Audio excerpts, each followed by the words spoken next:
ಇವತ್ತು ಬಾಬಾ ಸಾಹೇಬ್ ಅಂಬೇಡ್ಕರ್ ಅವರ ಪುತ್ಥಳಿ ಯಾಕೆ ಆಗ್ತಾ ಇದೆ, ಇಡೀ ದೇಶಾದ್ಯಂತ ಇಡೀ ಜಗತ್ತಿನಾದ್ಯಂತ ಪುತ್ಥಳಿಗಳನ್ನ ಯಾಕೆ ಮಾಡ್ತಿದ್ದಾರೆ ಅಂದ್ರೆ ಒಂದೇ ಒಂದು ಕಾರಣಕ್ಕೆ. ಏನು, ಬಾಬಾ ಸಾಹೇಬ್ ಅಂಬೇಡ್ಕರ್ ಅಂದ್ರೆ ನಾವು ಅರ್ಥ ಮಾಡ್ಕೋಬೇಕು, ಇಡೀ ಭಾರತ ದೇಶದ ಇವತ್ತೇನು ನಮ್ಮ ದೇಶ ಇದೆ, ನಮ್ಮ ದೇಶವನ್ನ ರಕ್ಷಣೆ ಮಾಡ್ತಕ್ಕಂಥದ್ದು ಯಾವ ಕಾಂಗ್ರೆಸ್ ಪಕ್ಷನೂ ಅಲ್ಲ, ಬಿಜೆಪಿ ಪಾರ್ಟಿನೂ ಅಲ್ಲ, ಯಾವ ರಾಷ್ಟ್ರೀಯ ಪಕ್ಷಗಳು ಅಲ್ಲ. ಇಡೀ ದೇಶವನ್ನ ರಕ್ಷಣೆ ಮಾಡ್ತಾ ಇರ್ತಕ್ಕಂಥದ್ದು ಯಾವ್ದಾದ್ರೂ ಒಂದು ಅದ್ಭುತವಾದಂತಹ ಆಯುಧ ಯಾವುದು ಅಂದ್ರೆ ಅದು ಭಾರತದ ಸಂವಿಧಾನ. ಸಂವಿಧಾನ ಈ ದೇಶದ ರಕ್ಷಾ ಕವಚ. ನೋ ಪಾರ್ಟಿ ಬರ್ತಾರೆ, ಪಾರ್ಟಿ ಹೋಗ್ತವೆ. ಆದ್ರೆ ದೇಶವನ್ನ, ದೇಶದ ಏಕತೆ, ದೇಶದ ಸಮಗ್ರತೆ, ದೇಶದ ಅಖಂಡತೆ ಎಲ್ಲಿದೆ? ಅದು ಸಂವಿಧಾನದಲ್ಲಿದೆ. ಇಂಥ ಸಂವಿಧಾನವನ್ನ ಈ ದೇಶಕ್ಕೆ ಸಬ್ಮಿಷನ್ ಮಾಡಿ ಬರೆದುಕೊಟ್ಟಂತ ಬಾಬಾ ಸಾಹೇಬ್ ಅಂಬೇಡ್ಕರ್ ನಿಮ್ಗೆ ಕೊಟ್ಟಂತದ್ದು ಯಾವುದು ಅಂದ್ರೆ vote, note, seat, boot, coat, TP, ZP, MP, MLA, councillor ಎಲ್ಲ ಹಕ್ಕುಗಳನ್ನ ಎಲ್ಲಾ ಸಮಾಜದವರೆಗೂ ಕೊಟ್ಟಿರ್ತಕ್ಕಂಥ ಸರ್ದಾರ ಯಾರು ಅಂದ್ರೆ ಡಾಕ್ಟರ್ ಬಾಬಾ ಸಾಹೇಬ್ ಅಂಬೇಡ್ಕರ್. ಹಾಗಾಗಿ ಅಂಬೇಡ್ಕರ್ ಅವರ ಪುತ್ಥಳಿಗೆ, ಅಂಬೇಡ್ಕರ್ ಅವರ ಭಾವಚಿತ್ರಕ್ಕೆ, ಅಂಬೇಡ್ಕರ್ ಅವರ ಬೋರ್ಡ್ಗೆ ಇಲ್ಲಿ ಹಾಕ್ಬೇಡಿ, ಅಲ್ಲಿ ಹಾಕ್ಬೇಡಿ, ಇಲ್ಲಿ ಇಡಬೇಡಿ, ಇಲ್ಲಿ ಮಾಡಬೇಡಿ ಅಂತಕ್ಕಂಥವ್ರು ರಾಷ್ಟ್ರದ್ರೋಹಿಗಳು, ರಾಷ್ಟ್ರದ್ರೋಹಿ. ಅಂಬೇಡ್ಕರ್ ಓಟ್ ಬೇಕು, ಅವ್ರ ಬೋರ್ಡ್ ಬೇಡವಾ? ಅಂಬೇಡ್ಕರ್ ನೋಟ್ ಬೇಕು, ಅವರ ಫೋಟೋ ಇಡೋದು ಬೇಡವಾ? Ambedkar TP, ZP, MP, MLA, councillor ಎಲ್ಲ ಸವಲತ್ತು ಬೇಕು. ಆದ್ರೆ ಅಂಬೇಡ್ಕರ್ ಇಲ್ಲಿ ಬೇಡ, ಅಲ್ಲ ಹಾಕ್ಬೇಡಿ, ಬೋರ್ಡ್ ಇಲ್ಲ ಹಾಕ್ಬೇಡಿ. ಇವರೇ ನಿಜವಾದ ಭಯೋತ್ಪಾದಕರು. ಯಾರು ಬಾಬಾ ಸಾಹೇಬ್ ಅಂಬೇಡ್ಕರ್ ಅವರನ್ನ ನಿಂದಿಸ್ತಾರೋ, ಅಪಮಾನ ಮಾಡ್ತಾರೋ, ಅವರ ಪುತ್ಥಳಿಗೆ ಅಗೌರವ ತೋರಿಸ್ತಾರೋ, ಅವರನ್ನು ಯಾರು ಗೌರವದಿಂದ ನಡ್ಕೊಳ್ಳಲ್ವೋ ಅವರೇ ಭಾರತ ದೇಶದ ಭಯೋತ್ಪಾದಕರು. ಮುಲಾಜಿಲ್ಲ. ಯಾಕೆಂದ್ರೆ ಅಂಬೇಡ್ಕರ್ ಅವರು ಒಂದು ವರ್ಗಕ್ಕೆ, ಒಂದು ಜಾತಿಗೆ, ಒಂದು ಧರ್ಮದ ಸಂವಿಧಾನ ಬರೆದಿಲ್ಲ.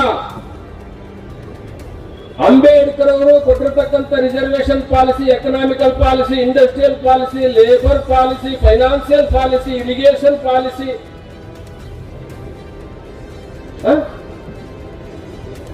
ನೋಟ್ ಹೆಂಗ್ ಪ್ರಿಂಟ್ ಆಗಬೇಕು ಅಂತ RBI, reserve bank of India, ಯಾರು ಅದರ ಸ್ಥಾಪಕರು, ಅದರ ಫೌಂಡೇಶನ್ ಯಾರು? ಅವ್ರು ಪ್ರಿಂಟ್ ಮಾಡಿರೋ ನೋಟ್ ಮಾತ್ರ ನಿಮ್ ಜೋಬಲ್ಲಿ ಇರಬೇಕು. ಅಂಬೇಡ್ಕರ್ ಬೇಡವಾ? ಎಂತ ರಾಷ್ಟ್ರದ್ರೋಹಿಗಳು. ಅದಕ್ಕೆ ಅಂಬೇಡ್ಕರ್ ಅಂದ್ರೆ ಏನು? ಅಂಬೇಡ್ಕರ್ ಅಂದ್ರೆ ಭಾರತ ದೇಶದ ಅಖಂಡತೆಯ ಅಡಿಪಾಯ ಯಾರಂದ್ರೆ ಬಾಬಾ ಸಾಹೇಬ್ ಅಂಬೇಡ್ಕರ್. ಅಂಬೇಡ್ಕರ್ ಋಣದ ಮಕ್ಕಳು ಯಾರು? ವೆಸ್ಟ್ ಬೆಂಗಾಲ್ ಚೀಫ್ ಜಸ್ಟಿಸ್ ಆಗಿದ್ದಂತ ಚಾಂಗ್ಲಾ ಹೇಳ್ತಾರೆ. ಏನ್ ಹೇಳ್ತಾರೆ ಅವರು?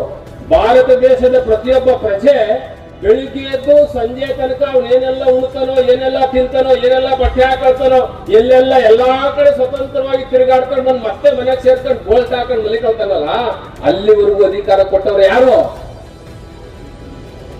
ಅಧಿಕಾರ ಕೊಟ್ಟವರು? ಅದಕ್ಕೆ ಭಾರತ ದೇಶದ ಪ್ರತಿಯೊಬ್ಬ ಪ್ರಜೆ ಅಂಬೇಡ್ಕರ್ ಅವರ ಋಣದ ಭಿಕ್ಷೆಯಲ್ಲಿ ಬದುಕಿದ್ದಾರೆ ಅಂತಕ್ಕಂಥ ಮಾತನ್ನು ಹೇಳ್ತಾರೆ ವೆಸ್ಟ್ ಬೆಂಗಾಲ್ ಚೀಫ್ ಜಸ್ಟಿಸ್ ಅವರು. ಅರ್ಥ ಮಾಡ್ಕೋಬೇಕಲ್ಲ ನಾವು. ಬಾಬಾ ಸಾಹೇಬ್ ಅಂಬೇಡ್ಕರ್ ಅವರ ಪುತ್ಥಳಿ ಇಲ್ಲಿದೆ. ಯಾಕಿದೆ ಇಲ್ಲಿ ಪುತ್ಥಳಿ? ಕೊಲಂಬೋ ಯೂನಿವರ್ಸಿಟಿನೂ ಇದೆ, ಲಂಡನ್ ನಲ್ಲಿದೆ, ಆಸ್ಟ್ರೇಲಿಯಾದಲ್ಲಿದೆ, ಸಿಡ್ನಿಲಿದೆ, ಎಲ್ಲಾ ಕಡೆ ಪುತ್ಥಳಿ. ಯಾಕಿದೆ ಪುತ್ಥಳಿ?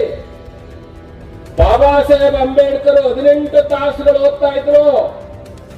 ರಮಾ, ನಾನು ಲಂಡನ್ಗೆ ಬಂದಿರೋದು ಮೋಜು ಮಸ್ತಿ ಮಾಡ್ಲಿಕ್ಕಲ್ಲ ರಮಾ, ನಾನು ಲಂಡನ್ಗೆ ಬಂದಿರೋದು ನನ್ನ ಜನ ನಾಯಿ, ನರಿ, ಹಂದಿಗಳ ತರ ಊರಿಂದ ಆಚೆ ಇದ್ದಾರೆ ರಮಾ, ನಾಯಿಗಳು ಕೆರೆಯಲ್ಲಿ ನೀರು ಕುಡಿತೇವೆ ರಮಾ, ನನ್ನ ಜನ ಮುಟ್ಟಂಗಿಲ್ಲ ರಮಾ, ನನ್ನ ಜನ ಗುಡ್ಸ್ದಲ್ಲಿ ಬೆಂದು ಬೂದಿ ಆಗ್ಬಿಡ್ತಾ ಇದ್ದಾರೆ ರಮಾ, ನನ್ನ ಜನರ ವಿಮೋಚನೆಗೆ 18 ಗಂಟೆಗಳ ಕಾಲ ಓದ್ತಾ ಇದ್ದೀನಿ ರಮಾ, ಇವತ್ತು ಊಟ ಇಲ್ಲ ರಮಾ, ನಾನು 2 ಪೀಸ್ ಬ್ರೆಡ್ ಅನ್ನ ತಿಂದು ಮಲಗ್ತಾ ಇದ್ದೀನಿ ಅಂತ ಪತ್ರ ಬರೀತಾರೆ ಅಂಬೇಡ್ಕರ್. ಅವ್ರು 18 ತಾಸು ಓದಿದ್ರು. ನಿಮ್ ಯೋಗ್ಯತೆಗೆ ಇಲ್ಲಿ ಕೂತಿರ್ತಕ್ಕಂಥ ಮಕ್ಕಳು 18 ತಾಸು ಬೇಡ, 5 ತಾಸು ಓದ್ತಕ್ಕಂಥ ಕೈ ಎತ್ತಿ. 5 ತಾಸು ಮತ್ತೆಲ್ಲಿ ಅಂಬೇಡ್ಕರ್ ಜೀವಂತ ಇರ್ತಾರೆ? 18 ತಾಸುಗಳು ಓದಂತ ಅಂಬೇಡ್ಕರ್ ಪುತ್ಥಳಿಯನ್ನು ಇಲ್ಲಿ ನೀವು ನಿಲ್ಲಿಸ್ಕೊಂಡಿದ್ದೀರಿ ಅಂದಮೇಲೆ ನಿಮ್ ಯೋಗ್ಯತೆಗೆ 5 ತಾಸು. ಅಂಬೇಡ್ಕರ್ ಅವರು 50,000 ಪುಸ್ತಕಗಳನ್ನ ಇಟ್ಕೊಂಡು 50,000 ಪುಸ್ತಕಗಳ ಸರ್ದಾರ ಬಾಬಾ ಸಾಹೇಬ್ ಅಂಬೇಡ್ಕರ್. ನೀವು ಅಟ್ಲೀಸ್ಟ್ ನಿಮ್ ಯೋಗ್ಯತೆಗೆ 5,000 ಬೇಡ, 1,000 ಬೇಡ, 500 ಪುಸ್ತಕ. ನಾನು ಮೊನ್ನೆ ಒಂದು ದೊಡ್ಡ ಸ್ಟ್ಯಾಚ್ಯೂ ಉದ್ಘಾಟನೆ ಮಾಡಕ್ ಕರೆದಿದ್ರು. 28 ಲಕ್ಷ ಸ್ಟ್ಯಾಚ್ಯೂ. ಅದರ ಕಟ್ಟಿರ್ತಕ್ಕಂಥದ್ದು 20 ಲಕ್ಷ. ಇಟಲಿಯನ್ ಮಾರ್ಬಲ್ ತಂದು ಕಟ್ಸಿದ್ದಾರೆ ಸ್ಟ್ಯಾಚ್ಯೂಗಳನ್ನೆಲ್ಲ ಕಟ್ಸಿ ಬಾಬಾ ಸಾಹೇಬ್ ಅಂಬೇಡ್ಕರ್ ಅವರ ಏನು 28 ಲಕ್ಷದ ಮೂರ್ತಿನ ಬಟ್ಟೆ ಹಾಕಿ ಮುಚ್ಚಿಟ್ಬಿಟ್ಟಿದ್ದಾರೆ. ನಾನು ಆ ರೋಡ ಹೋಯ್ತಾ ಬರ್ತಾ ಕೇಳ್ತಾ ಇದ್ದೆ, ಏನ್ರಿ ಇಷ್ಟು ಅದ್ಭುತವಾಗಿ ಕಟ್ಟಿ ಇಷ್ಟು ಅದ್ಭುತ ಸ್ಟ್ಯಾಚ್ಯೂ ಮಾಡಿ ಯಾಕಿನ್ನೂ ಮುಖ ತೆಗೆದಿಲ್ಲ, ಯಾಕೆ ಓಪನ್ ಮಾಡಿಲ್ಲ, ಏನ್ ಕೇಸ್ ಹಾಕಿದಾರ, ಕೋರ್ಟ್ ಅಲ್ಲಿ ಐತಾ ಏನು ಅಂತ ಕೇಳಿದೆ. ಇಲ್ಲ ಸ್ವಾಮಿ, ಯಾವ ಕೋರ್ಟ್ ಅಲ್ಲಿ ಇಲ್ಲ ಸ್ವಾಮಿ, ನಿಮ್ಮನ್ನೇ ಕರಿತೇವೆ, ಆದ್ರೆ ಈಗ ನಾವು ಅಂಬೇಡ್ಕರ್ ಮುಖವನ್ನು ತೆಗಿಲಿಕ್ಕೆ ನಮ್ಗೆ ಯೋಗ್ಯತೆ ಇಲ್ಲ ಅನ್ನೋ ಯಜಮಾನರು. ನಾನು ಯಾಕೆ, ಏನಪ್ಪ ಏನಾಗಿದೆ ಊರಲ್ಲಿ, ಯಾಕೆ ನಮ್ಗೆ ಯೋಗ್ಯತೆ ಇಲ್ಲ ಅಂತಿರಲ್ಲ ಅಂತ ಹೇಳಿ ಕೇಳದೆ ಯಜಮಾನ್ರನ್ನ. ಸ್ವಾಮಿ, ಈ ಪುತ್ಥಳಿ ಅನಾವರಣ ಮಾಡ್ಲಿಕ್ಕೆ ನಿಮ್ಮನ್ನೇ ಕರಿತೀವಿ, ಈಗ ನಮ್ಗೆ ಈ ಪುತ್ಥಳಿ ಅನಾವರಣ ಮಾಡಕ್ ಯೋಗ್ಯತೆ ಇಲ್ಲ ಸ್ವಾಮಿ, ಅದಕ್ಕೆ ಮುಖ ಕಟ್ಟಿದ್ದೀವಿ, ಮುಚ್ಚಿಬಿಟ್ಟಿದ್ದೀವಿ. 2004 ನಿಂದಿದ್ರು, 2024 ಬಂದ್ರು ಮಠಕ್ಕೆ ಒಂದ್ಸಾರಿ. ಸ್ವಾಮಿಗಳೇ ಈಗ ಬನ್ನಿ, ನಮ್ಗೆ ಯೋಗ್ಯತೆ ಬಂದಿದೆ ಬನ್ನಿ ಅಂದ್ರು. ನಾನು ಏನಪ್ಪ ಆಶ್ಚರ್ಯ ಪಟ್ಕೊಂಡು ನಡೀಲಿ ಹೋಗೋಣ ಅಂತ ನಾವು ಜಾರಕಿಹೊಳಿ ಅವರು ಎಲ್ಲ ಹೋದ್ವಿ ಸ್ಟ್ಯಾಚ್ಯೂ ಉದ್ಘಾಟನೆ ಮಾಡಕ್ಕೆ. ಸಾರ ಊರಲ್ಲಿ ಕೆಂಪು ಲೈಟ್ ಕಾರ್ಗಳು ನಿಂತವು. 3 ಜನ ತಹಸೀಲ್ದಾರು, 2 ಅಸಿಸ್ಟೆಂಟ್ ಕಮಿಷನರು, 9 ಜನ PDO, 2 LTC, ಎಲ್ಲ ಅಧಿಕಾರಿಗಳಾಗಿ ಇಡೀ ಲೈನ್ ನಿಂತ ಕಾರ್ಗಳು. ಆಗ ಹೇಳ್ತಾರೆ ಯಜಮಾನರು, ಈಗ ತೆಗಿರಿ ಸ್ವಾಮಿ ಬಾಬಾ ಸಾಹೇಬ್ರನ್ನ, ಈಗ ನಮ್ಗೆ ಯೋಗ್ಯತೆ ಇದೆ ಅಂತ. ಬಾಬಾ ಸಾಹೇಬ್ ಅಂಬೇಡ್ಕರ್ ಪುತ್ಥಳಿಯನ್ನ ಓಪನ್ ಮಾಡ್ಲಿಕ್ಕೆ ಯೋಗ್ಯತೆ ಬೇಕು. If you say the qualities Ambedkar, ಯೋಗ್ಯತೆ ಇರ್ಬೇಕ್ರಿ. ಅಂಬೇಡ್ಕರ್ ಪುತ್ಥಳಿ ಬಂದು ಇವರಲ್ಲೊಬ್ಬ ತಹಸೀಲ್ದಾರ್ ಆಗಿಲ್ಲ ಅಂದ್ರೆ, ಇವರಲ್ಲೊಬ್ಬ AC ಆಗಿಲ್ಲ ಅಂದ್ರೆ, ಇವರಲ್ಲೊಬ್ಬ PDO ಆಗಿಲ್ಲ ಅಂದ್ರೆ, ಇವರಲ್ಲೊಬ್ಬ EO ಆಗಿಲ್ಲ ಅಂದ್ರೆ ಎದಕ್ ಬಂತು? DJ, drinks, dance. ಅಂಬೇಡ್ಕರ್ ಅಂದ್ರೆ ಏನು? DJ, ಅದಾದ್ಮೇಲೆ DJ ಆದ್ಮೇಲೆ ಡ್ಯಾನ್ಸ್ ಆದ್ಮೇಲೆ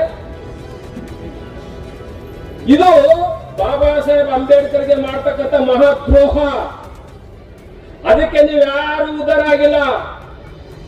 ಅಂಬೇಡ್ಕರ್ ಅವರ ವಿಚಾರಗಳನ್ನ ಪುತ್ಥಳಿಗೆ ಸೀಮಿತ ಮಾಡಿ ಅಂಬೇಡ್ಕರ್ ಅವರ ಫೋಟೋಗಳನ್ನ ಬೀದಿಲಿ ಹಿಡ್ಕೊಂಡು ಮೆರವಣಿಗೆ ಮಾಡ್ತಾ ಇದ್ದೀರಿ.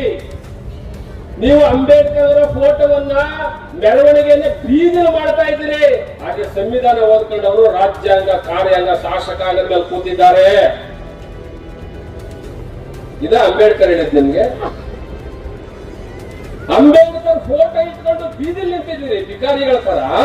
ಅವರು ಸಂವಿಧಾನ ಓದ್ಕೊಂಡು ಸುಪ್ರೀಂ ಕೋರ್ಟ್ ಅಲ್ಲಿ 23 ಜನ ಜಡ್ಜ್ ಆಗಿದ್ದಾರೆ, ಒಂದೇ ಸಮುದಾಯದವರು. ಇಡೀ ದೇಶದ ಕಂಟ್ರೋಲ್ ತಗೊಂಡಿದ್ದಾರೆ, ಇಡೀ ದೇಶವನ್ನು ಆಳ್ತಾ ಇದ್ದಾರೆ. ನೀವೇನ್ ಮಾಡ್ತಾ ಇದ್ದೀರಿ? ಏನ್ ಮಾಡ್ತಾ ಇದ್ದೀರಿ? ಅಂಬೇಡ್ಕರ್ ಬೀದಿಲಿ ನಿಲ್ಸೋದು, ನೀವು ಬೀದಿಲಿ ನಿಂತ್ಕೊಳ್ಳೋದು. ಸ್ಟಿಲ್ ಅಲಿಗೇಷನ್ ಇದೆ ಸ್ಟ್ರೀಟ್. ಘನತೆ, ಗೌರವ ಬೇಕಲ್ವಾ? ಬಾಬಾ ಸಾಹೇಬ್ ಅಂಬೇಡ್ಕರ್ ಪುತ್ಥಳಿ ಈ ಊರಿನಲ್ಲಿ ಉದ್ಘಾಟನೆ ಆಯ್ತು ಇವತ್ತು ಅಂದ್ರೆ, ಬಾಬಾ ಸಾಹೇಬ್ ಬಂದ್ರು ಅಂದ್ರೆ ನೀವೇನ್ ಮಾಡ್ಬೇಕು? ಬಾಬಾ ಸಾಹೇಬ್ ಸೆಲ್ಯೂಟ್ ಮಾಡ್ಬೇಕು. ಸಾಹೇಬ್ರೆ, ನೀವು 50,000 ಪುಸ್ತಕ ಓದಿದ್ರಿ, ನನ್ನ ಯೋಗ್ಯತೆಗೆ 50,000 ಆಗಲ್ಲ, ನಾನು 1,000 ಪುಸ್ತಕ ನಾನು ಓದ್ತೀನಿ ಅಂತಕ್ಕಂಥವ್ರು ಒಬ್ರು ಬೇಕಲ್ರಿ.